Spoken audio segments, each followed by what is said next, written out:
Caleb Morris returned with a cane and the shadows of war. One autumn night, outside the abandoned cinema, he saw Evan collapse, clutching a torn ticket. While the town turned away, Caleb did not. From that choice, a fragile thread bound them, through rain, through silence. Caleb Morris stepped out of the therapy room, his cane striking the tiled floor with a hollow tap. The fluorescent light above flickered, as if weary itself. His breath came heavy, not only from the stretching exercises but from the same emptiness that never quite left his chest. He turned down the old street, cane meeting the cracked bricks, each strike steady, cold. The cinema's sign loomed ahead like the carcass of a ship left to rot. Its paint had peeled away, long cracks cutting through the wooden frame like veins. Old posters still clung to the walls, their edges curled and moldy, images faded into pale ghosts. Caleb stopped, looking up at the dark hollow where lights once glowed, where laughter and shuffling feet once filled the space. The wind slid through the broken window, carrying dust and the sour scent of rotting wood. A truck rumbled past, spilling loud radio music before vanishing. The town was still alive somewhere, neon from the corner bar, the small grocery still lit. But where Caleb stood, there was only silence, thick and unnerving. His hand tightened around the cane, joints cracking. The ache in his left knee flared, yet it was nothing compared to the echo in his head. For an instant, the old sounds rushed back, explosions, smoke, frantic voices of men who never made it home. He blinked, and they were gone, leaving only the torn paper on the wall and a void that swallowed everything. His heart raced, faster than his uneven stride. Fear pressed hard, the dread that he would never outrun the war, that memories would keep hunting him, waiting behind every darkened doorway. He drew in a sharp breath, the cold scent of brick and damp stone filling his lungs, making him shiver. But then Caleb stopped. He let his palm rest on the cane and tilted his face toward the gray sky. A thought flickered: if he was still standing here, it meant he had survived something. The pain, the shallow breaths, the ghosts, they hadn't erased the fact that he was alive, upright, staring at this decayed marquee. The void remained dark, yet somewhere inside him a thin string trembled. Not light, not full faith, but a fragile thread of resilience. Like the act of placing the cane down again, hearing its echo, refusing to turn away. Small, deliberate, but enough to admit, even with the past pressing close, he would keep moving forward. The room Caleb rented sat right beside the old cinema, barely large enough for a narrow bed, a rickety wooden table, and a faded plastic chair. Thin curtains let the drafts in, leaving the place steeped in the damp smell of brick and mildew. On a small shelf in the corner rested a battered silver tin box, inside, frayed photographs of men whose laughter no longer existed outside the paper. Dinner seldom changed, a can of luncheon meat, a few slices of dry bread, sometimes beans if he remembered. Caleb opened the can with a rusty knife, set it on the wobbly table. The clang rang louder than it should have. He ate slowly, not to savor, but because there was nothing to hurry toward.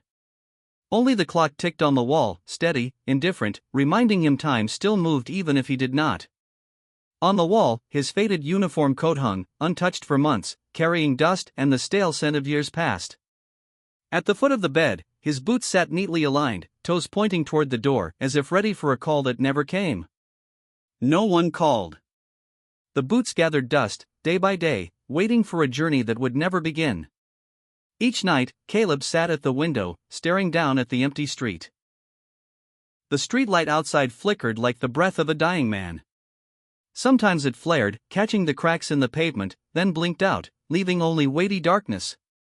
He watched without seeking, but unable to look away. In that silence, every sigh he let slip sounded like a fracture splitting through an abandoned house. There were nights when he opened the tin box, gazing at a photo of 4 men seated on the barracks steps, smiles wide, eyes certain. 3 were gone. Caleb traced each face with his finger, the gesture as if to touch emptiness itself. Then he slid the photo back, shut the lid, and remained still for a long while. The darkness of ordinary life did not roar. It simply lingered, patient, seeping into every detail, a meal repeated night after night, a coat left unworn, a pair of boots waiting in vain. In that darkness, Caleb understood loneliness didn't need words. It showed itself most clearly in silence. And in his own eyes reflected in the window, searching for nothing, finding only an empty street below. That night, a thin mist draped the town. The air carried the scent of dry leaves and smoke drifting from faraway chimneys. Caleb sat on the faded plastic chair by the window, listening to the clock tick like footsteps that never stopped. Rising, he pressed his cane to the cold cement floor and stepped outside. The street was so quiet his cane strikes echoed against the stained walls, bouncing back toward him. He moved slowly along the cinema's side. Broken glass still hung in its frame, wood rotted dark, the street light casting a weak yellow glow. Then a sound cut through the stillness, a sudden, heavy thud, brief and final, the sound of a small body collapsing. Caleb flinched, turning sharply. There, at the entrance to the cinema, lay a boy curled on the cracked brick pavement. Thin frame, sweater frayed at the elbows, small hand clutching a torn movie ticket. He couldn't have been more than 9 years old. His face was pale, eyes shadowed with fatigue. People walked by without pause. A woman carrying her child hurried past, eyes averted as though trouble itself was contagious. 2 teenagers laughed, glanced quickly, then moved on. No one bent down. No one stopped. A gust swept the corner, swirling dust and brittle leaves. They circled the boy's body, settling lightly over him like a careless blanket. Caleb froze. His heartbeat surged, his breath stumbling to keep pace. The sight pulled him backward in memory, patrols through distant villages, where once he'd seen a child huddled beside rubble, arms wrapped around knees, ignored by every passerby. That night the village burned. That child's face had followed him for years. His hand trembled on the cane. He took a step toward the boy, then halted, caught in hesitation. Questions rushed in. What if the boy was simply lost? What if parents were searching nearby? What if this was another mistake, another burden of false hope? Then the wind flipped the ticket in the boy's hand. The faint numbers glimmered under the faltering streetlight, a quiet but unyielding signal. Caleb bent down, his knee stabbing sharp pain, teeth clenched. Up close, he saw the boy's shallow breath, chest rising unevenly, lips cracked. The ticket was wrinkled, torn at the edge, yet clutched as if it were the last thing worth holding. On that young face Caleb saw not just exhaustion but a buried fear he knew too well. It wasn't loud.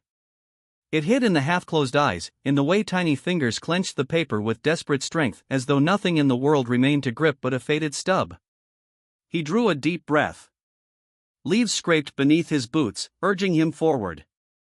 This time, Caleb knew he could not walk away. Whoever the boy was, however it turned out, he had collapsed right outside the old cinema. At the very place Caleb had spent countless nights staring into emptiness. A strange, unexpected moment, but one powerful enough to drag him out of the shadowed rhythm of ordinary life. The cold wind twisted around the corner, sweeping dust and brittle leaves across the pavement. The boy still lay curled on the sidewalk, his hand clutching the crumpled ticket. Caleb bent slightly, pain pulsing through his knee, but his eyes stayed fixed on the small figure. Just then, a young couple passed by. They slowed for a moment, glanced over, then turned their faces away. The woman tugged at her husband's sleeve, her gaze shifting deliberately elsewhere, as if ignoring it might erase what was before them. Next came a middle-aged man with his son. At the sight of the child on the ground, he jerked the boy's hand sharply and hurried his pace. The boy looked up, as if to ask, but the father pulled him along, leaving behind only silence. Caleb watched, and a heavy weight pressed deep in his chest. The sound of his cane tapped unevenly against the bricks. He wanted to step closer, yet his legs felt rooted, heavy as stone. More shadows swept by, an elderly woman carrying groceries, her eyes fixed ahead, 2 teenagers laughing, sneakers slapping against the pavement. Not one paused. Not a single word of concern. Only footsteps rushing into the night, leaving behind a fragile body and a soldier standing still. The whole street felt like a river of cold. From an open window came the noise of a television. From the nearby bar, laughter and clinking glasses. A car engine droned, fading into distance. Life moved on around him. Yet here, in front of the old cinema, silence pooled thick and suffocating. Caleb felt it strike his chest like a block of ice. Memory returned patrols through villages shattered by war, where people turned their faces from soldiers, unwilling or afraid to acknowledge suffering. fear mixed with indifference. Now, that same image replayed in his hometown on American soil, where a child lay faint on the pavement and was treated as if no more than a stone. He drew in a sharp breath, the musty scent of the cinema mingling with the cold air. His grip tightened on the cane, veins rising along his hand. This silence was the first true antagonist, not a single enemy, but an atmosphere that surrounded everyone. It was the silence that made passers-by turn away, that allowed a child to be abandoned in plain sight. He could not blame each face that passed, but the truth was clear: the town he once called home had chosen indifference toward its most vulnerable. In that moment, Caleb felt himself at a crossroads: either merge with the silence, or break it. The street lamp flickered once, then died, plunging the corner into shadow. In that darkness, he felt the coldness of the town more than ever, a coldness without words, carried only in the simple act of turning one's head away. In the heavy shadow outside the cinema, a faint movement startled Caleb. The boy on the sidewalk let out a weak moan, his eyelids slowly parting. Those eyes, dark, bottomless, caught the flickering streetlight. They weren't the eyes of a child dozing off, but of one carrying panic long suppressed, desperation locked in silence, like a scream halted in the throat. Caleb's heart slammed hard, his chest too tight to hold it. He had seen eyes like these before, in Fallujah, in ruined houses, where children didn't look at soldiers with curiosity but with fear carved deep into their bones. Now those same eyes stared at him again, here, in the middle of his own hometown. A bruise stretched across the boy's cheek, purple seeping down the jawline. It wasn't the kind of mark from an accidental fall. It suggested something else: violence, coercion, silence prolonged. Caleb gripped his cane tighter, breath uneven. Part of him wanted to believe this was nothing more than a child's misstep, that someone would soon come for him. But the eyes erased all hope of that. The boy didn't speak. His dry lips trembled, but no sound escaped. Instead, his small hand lifted shakily, offering a torn movie ticket. The stub was thin, edges ripped, numbers blurred, clutched like a fragile relic. In that moment, it wasn't just an old ticket, it was the only signal he could send to the world. Caleb met that gaze and felt stripped bare. The boy, with eyes too young yet already hardened by fear, looked straight through the faded uniform coat, through the brittle posture of a soldier trying to appear whole. That stare forced him back to memories he'd tried to bury, the helplessness of watching lives crushed, the guilt of never reaching in time. The wind rose, scattering the scraps of paper still clinging to the cinema wall. Leaves circled, settling between Caleb and the boy. In that instant, all other sounds vanished. No hum of cars, no laughter from the bar, no ticking clock from his rented room. Only the boy's ragged breathing, and those wide eyes, pleading without a word. Caleb felt a sharp ache cut through his chest, so strong it forced him to stoop lower, ignoring the pain stabbing his knee. He hadn't touched the child yet, but in that look he understood he was standing on a threshold again. The line between walking away, blending into the town's indifference, or bending down, taking on another wound to carry. The eyes refused to grant him an easy choice. They hurled an entire battlefield back at him: smoke, rubble, voices shouting his name in chaos. And within that overwhelming flood, Caleb realized he was being summoned again, not by war, but by a fragile boy lying here, on American soil, right at his feet. Caleb stood frozen, his body trembling, eyes locked on the boy's bruised face. Around him, the town carried on, hurried footsteps, distant laughter, windows glowing in warm yellow. He knew if he turned away now, no one would accuse him. In fact, no one would even remember. A collapsed child on a sidewalk was just another speck of dust in a city that had stopped noticing. But those eyes, that bruise, that torn ticket, they struck him like a verdict, carved solely for him. Memories shattered open, a war-torn village, a child left alone amid rubble, pleading eyes he had stepped past. That regret had smoldered through years of fractured sleep. And now, the same scene replayed, this time in America. An invisible hand clenched his chest, demanding a choice. Caleb glanced around, searching for a willing face. None appeared. Shadows drifted farther, swallowed by the night.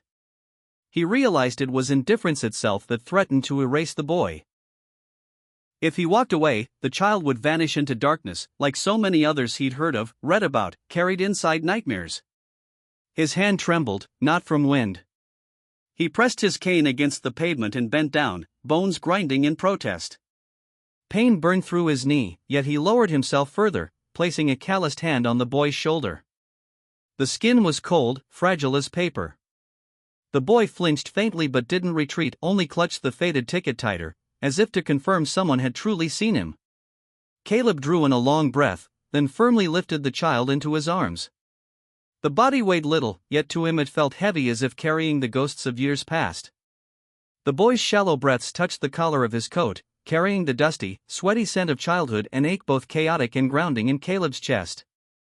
He turned toward the cinema doors. The wood creaked in protest as he pushed them open.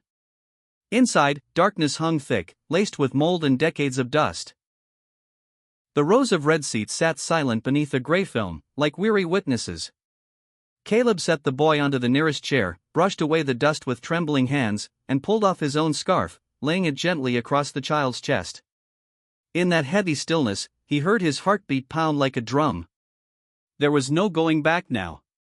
The choice had been made. He would not abandon this child. Whoever he was, wherever he came from, the boy had entered Caleb's life as a final test, and this time, he had chosen differently. Inside the abandoned cinema, a thin strip of yellow light spilled through the broken window, just enough to reveal dust drifting in the air like fine rain. Caleb lowered himself beside a faded red seat, pulling a handkerchief from his coat pocket. Gently, he wiped the boy's dirt-streaked face. The child didn't resist. His eyes stayed half shut, skin pale, marked by faint scratches along his chin and brow, traces of a long, rough journey. His breathing came in short bursts, each inhale a struggle. Yet the way he clutched the worn backpack to his chest spoke louder than any sound. Inside that bag lay the last fragments of a world he still claimed. Caleb carefully slid the movie ticket from the boy's weak fingers. The stub was damp, edges frayed, the printed numbers blurred almost beyond recognition. He set it on the dust-covered wooden bench at the front row, staring at it. In its faded ink, he saw persistence, an emblem, fragile but insistent, a thread pointing toward a story no one else seemed willing to notice. The wind whistled through the shattered window, weaving a cold refrain through the silence. Caleb drew the backpack closer, tugged at its rusty zipper. Inside were only a few crumpled notebooks, a worn shirt folded hastily, and a small cloth doll, seen splitting along one arm. No explanations, no words, yet each object whispered of days endured, of survival stitched together quietly. He turned his gaze to the boy. The child's chest rose unevenly, his face twitching now and then, the reflex of someone steeped too long in fear. The tremors made no sound, but every slight shudder in those narrow shoulders was its own language. Caleb recognized it, signs he had once seen in refugee camps, where children who lost their families learned silence as armor. Placing his hand on the backpack, just above the child's grasp, Caleb felt the boy tense, then loosen. For a heartbeat, the boy's eyes flicked open, meeting his. No words exchanged.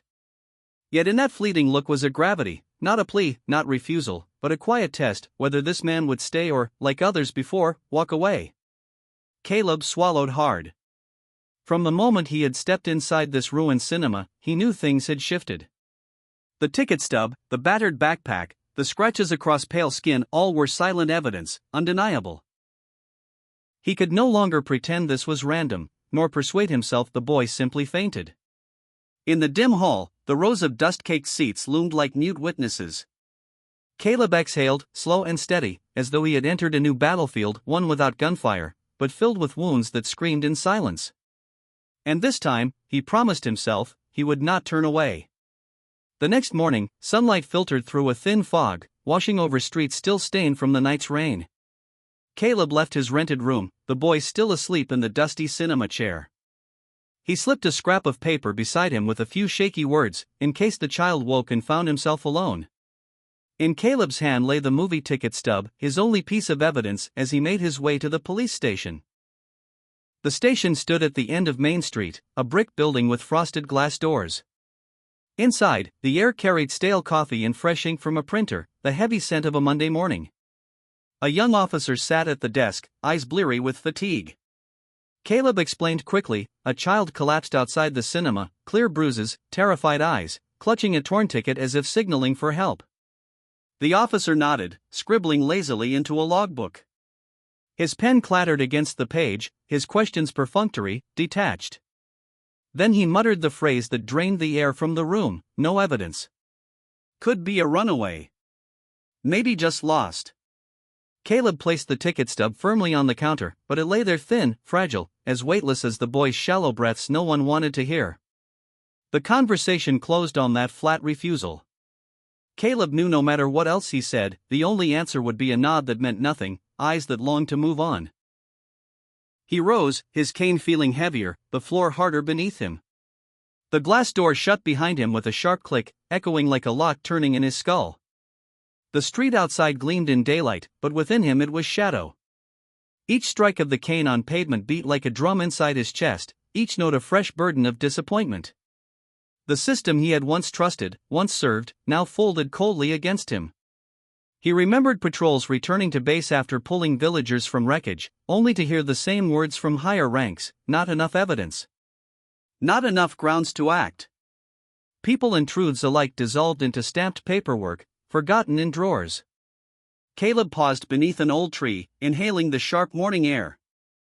The boy's image returned, hands clutching the backpack, pale face, eyes like a deep well of silence. If Caleb didn't return, no one would. Faith in the system had cracked, but that fracture revealed something else: there were paths a man must walk alone. He tightened his grip on the cane and lifted his head. Step by step, he turned back toward the cinema.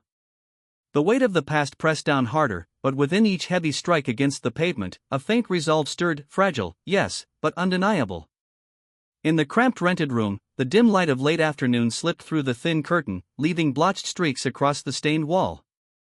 Caleb pulled a chair closer to the table, resting his cane in the corner. On the bed, the boy sat with knees drawn to his chest, eyes fixed on the window where a flickering street lamp lit the empty road. Evan, the name Caleb had found scribbled on a slip of paper inside the backpack, clutched the worn bag tightly. His fingers traced the freight strap again and again, the repeated motion like a rhythm to steady himself. His small body curled inward, like a fledgling bird tucked into its nest but still wary of every sound. Caleb set a can of soup on the table, the soft clang breaking the quiet. At once, Evan flinched, shoulders jerking, eyes darting before dropping quickly to the floor. No scream, no protest, only silence, heavier than the clouds of gunpowder Caleb had once breathed on foreign soil. The soldier sat down, calloused hands folded loosely. He didn't press the boy with questions or easy reassurances. He knew silence could be a shield, the last defense of a wounded soul. On the battlefield, Caleb had seen young soldiers crawl back from craters, their eyes wide, their mouths sealed for days. Only when someone lingered nearby did the silence begin to crack. Evan edged closer to the wall, back pressed against it, gaze fixed on the window. Outside, the wind tossed late autumn leaves into restless spirals, as though searching for a way out. Each time the curtain shifted with the draft, the boy stiffened, fingers tightening around the strap, shoulders trembling, not from cold but from an invisible terror that clung tight. Caleb nudged the can of soup nearer, laid a spoon beside it, then left it untouched. He didn't speak. Instead, he sat quietly, his eyes resting on the same view the boy watched, the window, the misted street beyond. He wanted Evan to feel unobserved, unpressured. Simply accompanied. Time stretched thin, taut as thread. The wall clock ticked steadily, each sound like a drop echoing into a deep well. At last, Evan's shoulders eased slightly. He tilted his head, his eyes flicking briefly toward the table, toward the steam rising from the soup. He said nothing, but in that glance Caleb caught a small fracture opening. The boy's silence was not empty. It was its own language, dense with fear and memory, waiting for someone patient enough to listen. Caleb understood, from years of walking through unspoken hells, that before he could hope for any words, he would have to learn to hear this silence first. That afternoon, sunlight faded behind the row of brick buildings, leaving the street washed in gray and muted gold. Caleb had just lit the small gas stove to reheat yesterday's soup when a knock came at the door. It wasn't hurried, but deliberate, 3 measured strikes, steady and sure, as if the knocker already knew someone was inside and would have to answer. Leaning on his cane, Caleb moved slowly to the door.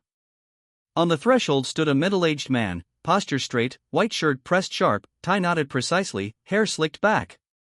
He smiled, a thin, practiced smile, but his eyes glittered with cold precision. "Sorry to trouble you. I'm the boy's uncle," he said, his voice smooth, rehearsed. In his hand were several papers, edges crisp, ink still smelling faintly fresh. Caleb glanced at them: identification forms, scribbled notes, a messy signature. Documents were there, yet none carried the weight of truth. From behind, Caleb heard the scrape of a chair. Evan emerged, clutching his backpack tightly. The moment his gaze met the man's, his face drained of color.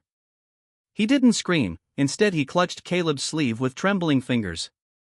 His lips barely moved, but the words came sharp and clear to Caleb's ear: "Don't let them take me." Though whispered, the plea thundered like an alarm in Caleb's mind. Another piece slid into place: Evan's fear had a name, a face, a shape, and it was standing right here.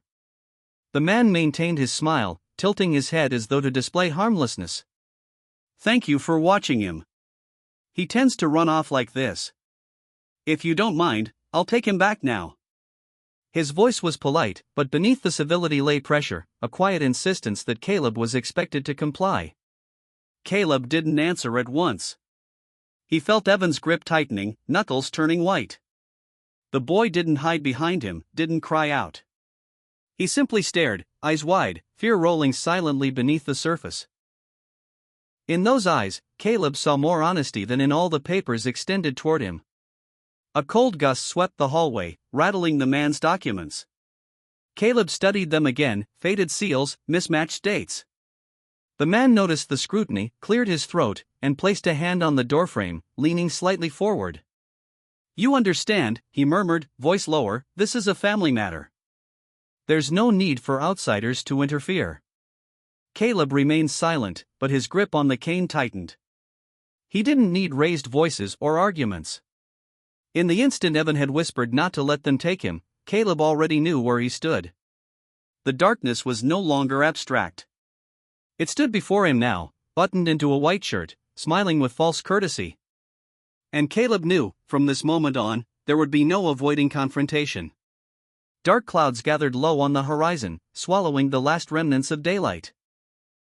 Outside the abandoned cinema, rain began to fall, heavy drops drumming against the rusted tin roof, beating out a chaotic rhythm. The air filled with the scent of iron and damp dust, the forecourt turned into a bleak, suffocating stage. The man turned sharply, his hand snapping around Evan's arm. The movement was fast, brutal, as if to end the matter in one pull. Evan panicked, his backpack slipping from his shoulder, hitting the cement with a dull thud. A strangled sound escaped his throat before he froze under the man's grip. Caleb was still seated near the doorway when rage rose hot inside his chest. His knees seared with pain, but never once did he consider retreat. Driving his cane into the ground, he surged forward, each step heavy but unstoppable, refusing to let the distance widen. The clash was messy, stripped of heroism. Rain hammered down, breath clashed in short bursts, bodies tangled and stumbled. Caleb rammed his shoulder hard, sending both men sprawling across the slick steps.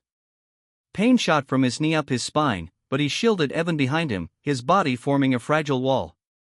The man snarled, thrashing in the rain, clawing for the child. His pristine shirt clung soaked to his skin, the polite smile of the afternoon twisted into something feral. Caleb was no longer young, no longer swift. Every move was heavy, sluggish. But each one carried the weight of refusal to yield. Rain lashed his face, stung his neck, each drop like a whip strike. Evan pressed against his back, clutching the soldier's coat with small fists.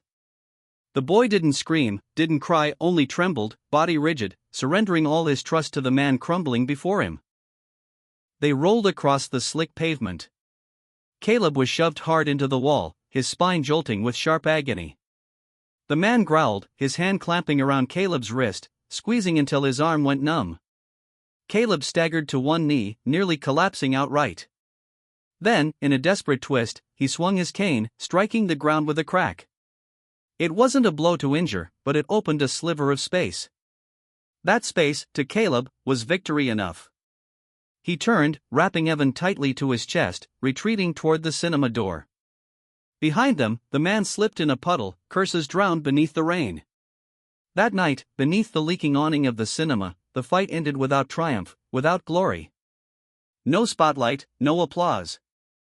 Only a soldier gasping for breath, spent, holding close a boy shivering in fear.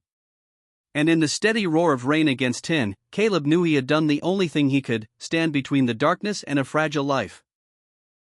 The wail of sirens split through the rain, echoing across the forecourt of the cinema. Red and blue lights spun wildly, flashing against the wet brick walls, making shadows leap and stutter. The stranger thrashed once more, but a sharp command cut him down, followed by the weight of officers pinning him to the soaked pavement. The metallic snap of handcuffs rang sharper than thunder overhead. Caleb gasped for breath, chest heaving, clutching Evan tight. The boy shook violently, his body cold as if lifted from a winter river. Rain hammered down, relentless, but Caleb hunched over, making his arms into a shelter. Evan didn't cry or scream. He only gripped Caleb's rough, war-worn hand, clung to it as if it were the last piece of ground left in a collapsing world. A young officer stepped closer, words tumbling from his mouth, but Caleb barely heard them. All he caught was the roar of rain on tin, the pounding of his own heart. The world blurred at the edges, narrowing to the boy's breath, hot and ragged against his chest. Evan's fingers locked in his coat, refusing to let go, as though loosening would mean falling into an abyss. Across the street, the neighbor who had made the call stood drenched, phone still in hand, eyes wide with a mix of worry and relief. Caleb offered a slight nod, a wordless gratitude. Speech felt unnecessary here. Silence, and the act of holding on, was enough. Water soaked through every seam of Caleb's clothes, pressing heavy on his shoulders. His knee screamed, near buckling, yet he remained upright, like a battered pillar straining to keep a roof from caving in. Evan pressed his face into Caleb's chest, warm breath against cold fabric. In that moment, Caleb understood, this fragile life had placed an absolute trust in him. When the patrol car carried the stranger away, the engine's growl faded into the storm. Caleb's shoulders eased, though no victory was announced, no crowd to cheer. Still, inside, something shifted. A corner of the old burden of helplessness tore open, just enough to let a sliver of light through. Beneath the battered awning, in the rain, two hands clutched each other. One calloused, one small. One long accustomed to darkness, the other still trembling within it. Yet in this instant, they were bound by a thread, fragile but unbreakably real, a thread pulling them both back from the edge, if only for tonight. The next morning, the sky held the dull gray tint left by last night's storm. Puddles glimmered along the pavement, reflecting faint, fractured sunlight. Caleb stood at the curb, coat still damp and cold, the fabric carrying the stale scent of mildew and exhaust. He hadn't slept, he had simply kept watch over Evan through the night, listening to the boy stir, his breathing rough yet steadier than before. When an old car pulled up in front of the cinema, a woman stepped out. She was small, thin, her hair pulled back hastily, her restaurant uniform still carrying the smell of grease and smoke. Her eyes were rimmed red, shadowed from a night shift without rest. Caleb knew at once, this was Evan's mother.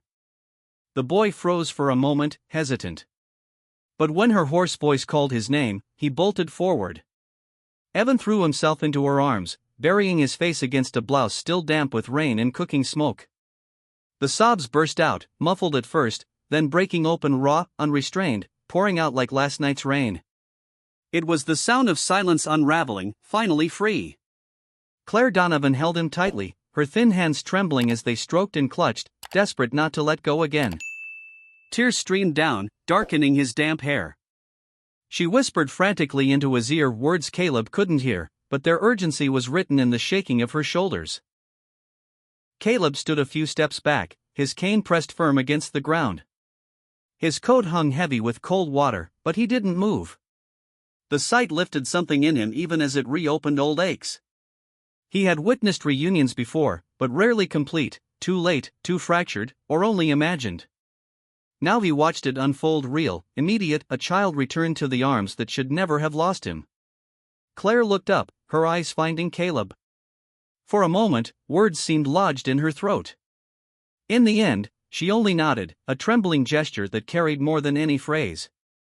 Caleb returned the nod, brief, quiet. His gaze lingered on Evan's face, pressed against his mother's chest, the boy's hand still gripping his backpack. Behind them, the town carried on, traffic, voices, horns echoing somewhere down the block. But on this corner, silence reigned, filled only by the embrace of mother and son and by a soldier standing at the edge, bearing witness. Caleb turned slightly, his cane scraping as he shifted back. He knew this moment didn't belong to him. It was theirs, a fragment of healing stitched together in daylight. Yet as he moved away, the boy's sobs stayed with him, echoing inside, a sound both fragile and fierce, proof that even the most battered threads of family could still hold. In the days following the reunion, Caleb slipped back into his quiet routines, slow mornings in the rented room, canned dinners eaten at the wobbling table, long nights by the window staring at the empty street. Yet something had changed. On the table, beside the old tin box, lay a thin envelope. Inside was a child's drawing, done in wax crayons, clumsy lines that carried more weight than words. The drawing showed the old cinema, its rusted roof under the rain, and two figures beside it, a boy with a backpack and a limping soldier with a cane.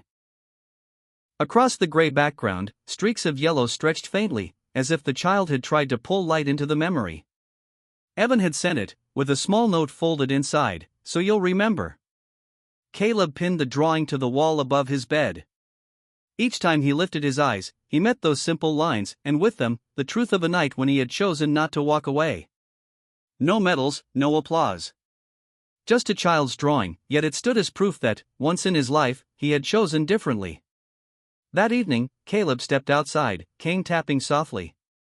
The air was crisp, carrying the scent of wood smoke from nearby houses. He stopped before the old cinema, its neon sign still dead, letters missing, the metal frame rusting away. For years it had stood like a forgotten witness. Yet to Caleb, it no longer looked the same. He recalled the storm, the slip of his cane on wet bricks, the frantic thud of his heart as he shielded the boy. He remembered the boy's sobs the next morning, the mother's tearful eyes whispering thanks. Those sounds lingered now in the wind, like a quiet radiance filling the darkness before him. Caleb lowered himself onto the damp steps, his cane laid beside him. The street stretched silent, lamplight pooling unevenly across cracked pavement. But in his memory, this place glowed, not with neon bulbs, but with the light born in the instant he refused to turn away. He knew life would go on, that solitude would still weigh heavy. His knee would never fully mend. The war's ghosts would still return in restless nights. Yet he had something to hold now, a child's drawing, a memory not grand but steady, enough to kindle a light within a weary soul. Lifting his gaze to the broken sign, Caleb allowed memory itself to ignite it. And in the town's stillness that night, he quietly understood, sometimes light does not shine where the world can see, but in the simple choice of one man refusing to walk away.